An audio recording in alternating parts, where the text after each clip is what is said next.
Hello everyone, my name is Saqib Shabir and I'm really excited to be part of this year's Advent of Cyber by TryHackMe.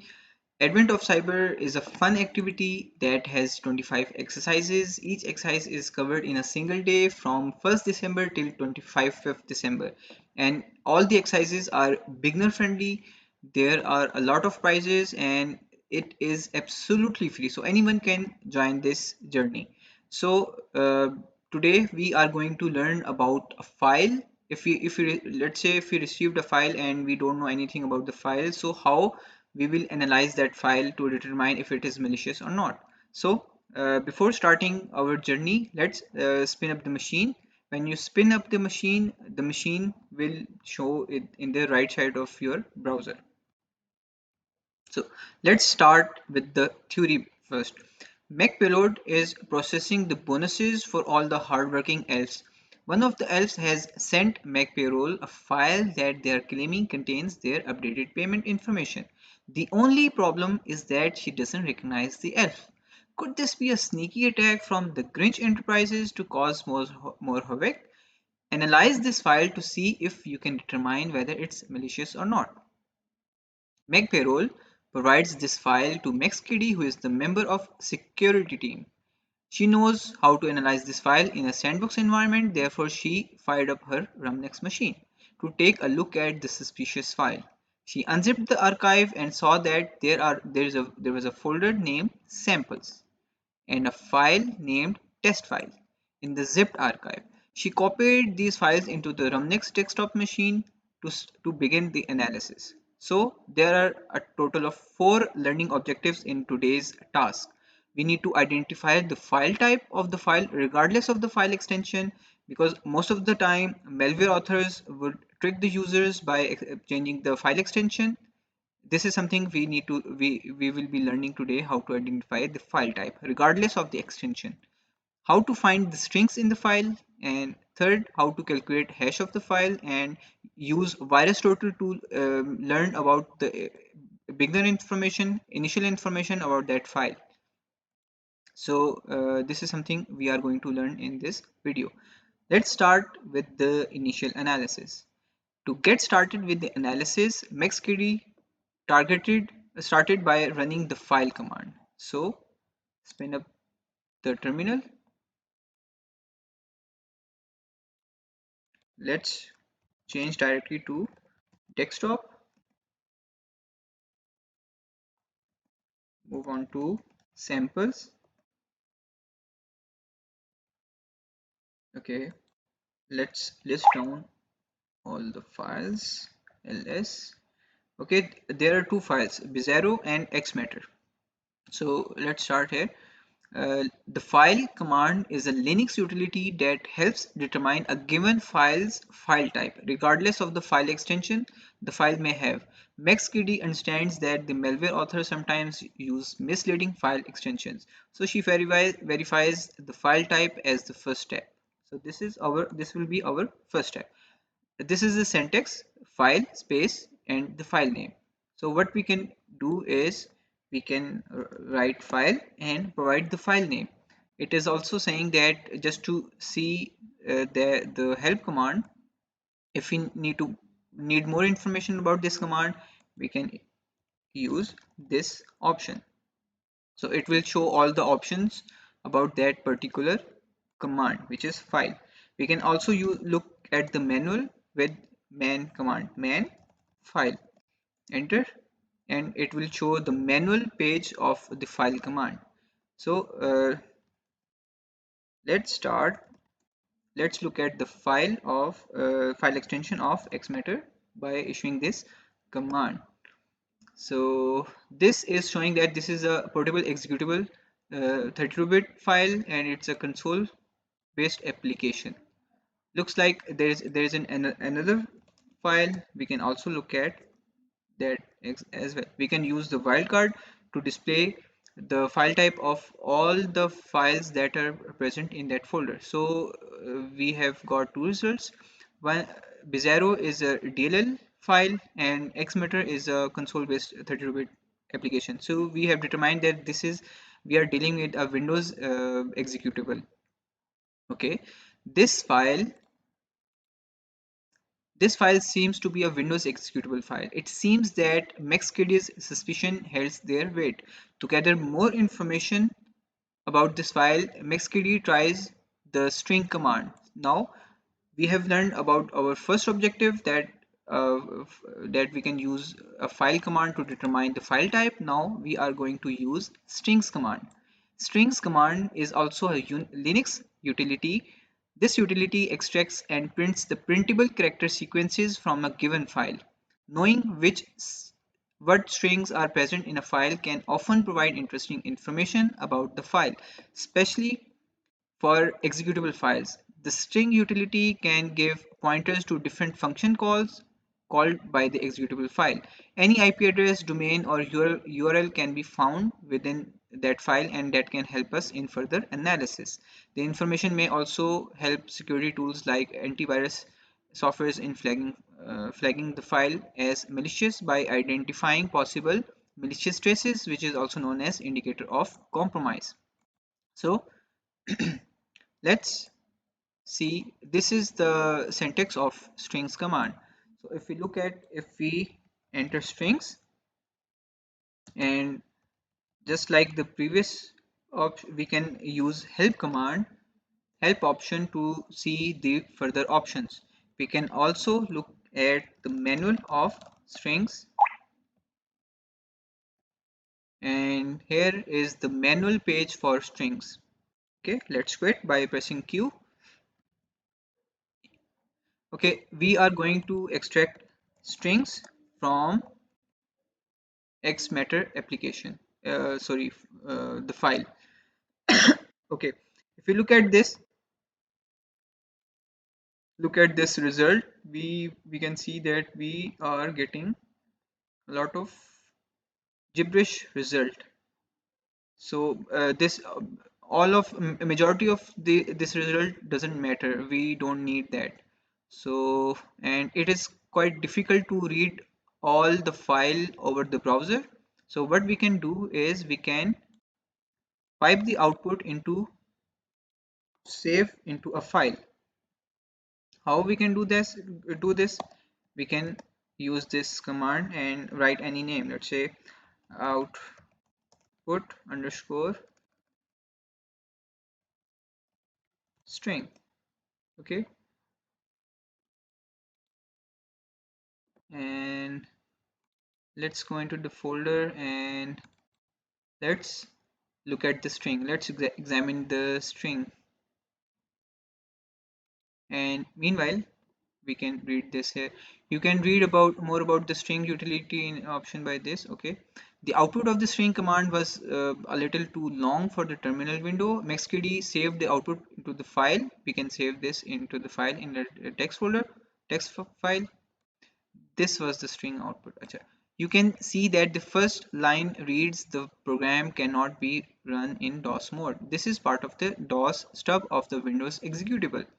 MaxKD was a little confused when looking at this file, so as it contains a lot of gibberish results. However, she kept scrolling until she was rewarded with something interesting. So just like that, we are seeing a lot of garbage value. But if we are a little patient and keep looking, what we are going to look for here, any IP address, any indicator of any function being used, or the domain name, anything that can be interesting. So keep scrolling, keep scrolling, keep scrolling, keep scrolling. So far we haven't found anything valuable or interesting. Okay, any value, anything that can tell us something about this particular file. Okay. System security cryptography, create streaming context. Okay, remote endpoint. So still we are not able to guess what this file is actually doing. Okay, keep looking. System security. Okay, SSH. looks like it is something to do with SSH. It is doing something with SSH. So it may be a SSH based application or remote connection application. Okay, so let's read out further. As MaxKitty started to discover more interesting strings, she started to gain an idea of what the evil elf's intentions were with the malware. She could see references to SSH, session, message, disconnect, which hints that this executable might be trying to establish some kind of SSH connection to send a message or a file. Okay, so this was interesting. Let's close this and move on to the next task. Next task is about virus total. Even though this functionality could be used in non-malicious program, MaxKitty was unwilling to take any chances. Therefore, MaxKitty decided to upload this file into the VirusTotal. VirusTotal is a website that can scan file, URL, IP address, domain, and or file hash we provide using 60 plus different antivirus software products and displays the summary of their scan results. How? Let's find out. So if we go to the virustotal.com, it is asking to submit a file. We can submit the file. We can enter any URL, or we can search for URL, IP address, domain, or the file hash. So what we are going to do, let's see. On the home page, MaxKitty had a few options to either submit this is some we have gone through. MaxKitty understood that this file could contain sensitive information and should not be uploaded to the third-party analysis service right away. So she calculated its hash value and searched VirusTotal using file hash. So we are going to learn about file hash. The program MD5 Sum can be used to output the MD5 of the hash. So what we are going to do? We are going to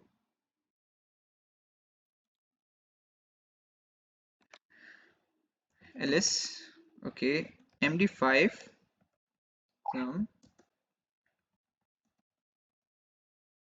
This is the output. This is the MD5 hash. We are going to copy this and paste it over here, and let's see what the result comes.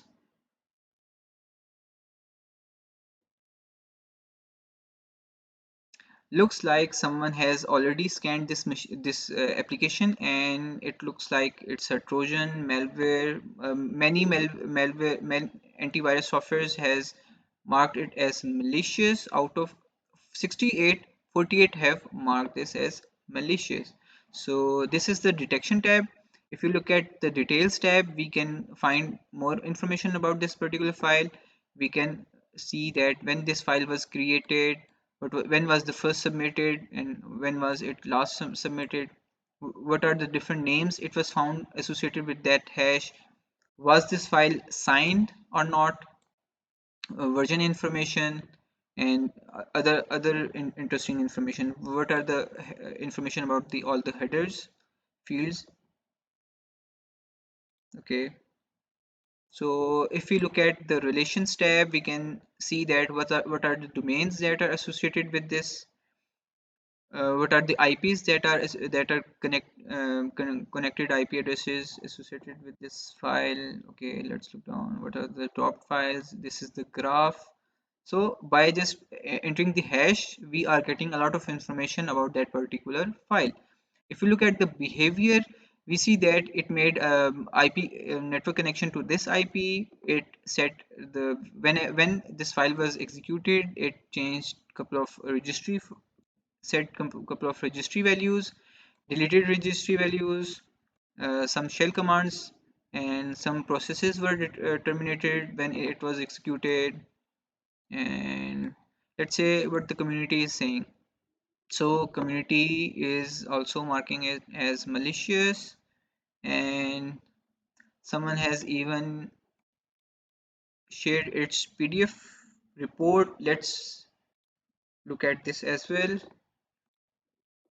Meanwhile, we can, okay, this is integer analysis. It has a lot of information we can If you look at this, we can have a PDF document of all the analysis details and memory dump and all that.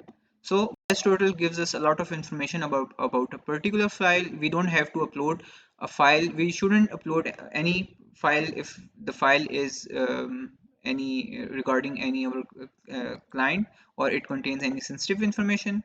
So this was all about VirusTotal. We have gone through all the tabs, so I'll skip this, and we have looked at the community as well.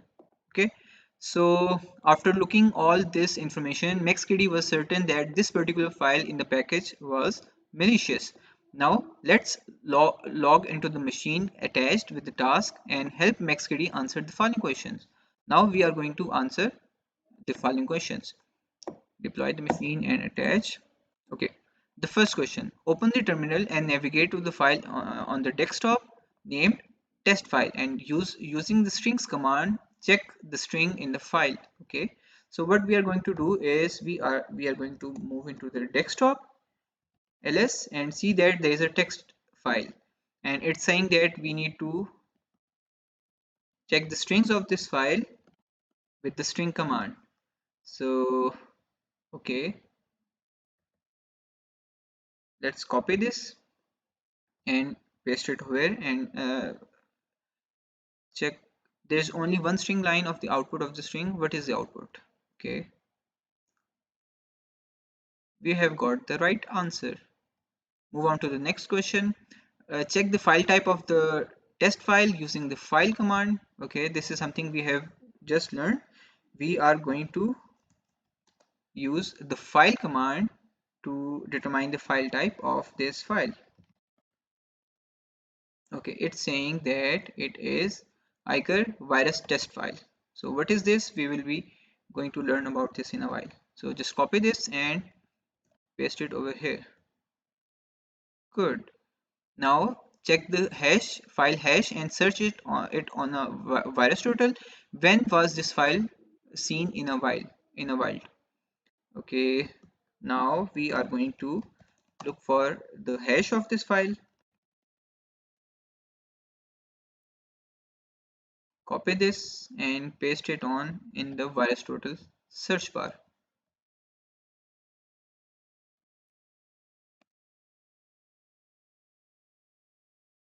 Okay, 57 out of 63 engines have marked it as malicious. So we can look at the community marks, behavior, and for the answer we are going we will be looking at the details and see when first seen in the wild. 2005. It is too old. Okay, let's answer this and see if we are right. Okay, good. Okay, on virus totals detection tab, what is the classification assigned to this file by Microsoft? Let's check here in the detection tab and search for Microsoft. Microsoft, this is Microsoft. Okay, we are going to copy this and paste it over here.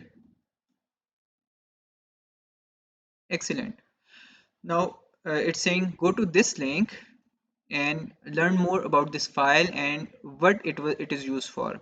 What was the first two names of this file? Okay, this is the file. This is the link we just opened. It is anti-malware test file.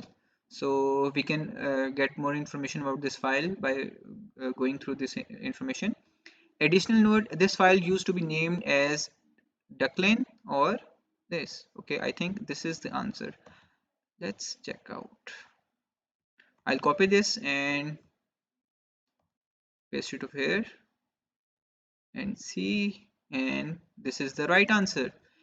Next, the file has 68 characters in the start, known as a known string. It can be appended with white space characters and up to a limited number of characters. What is the maximum number of total characters that can be in the file? Okay, read again. Let's look at this, and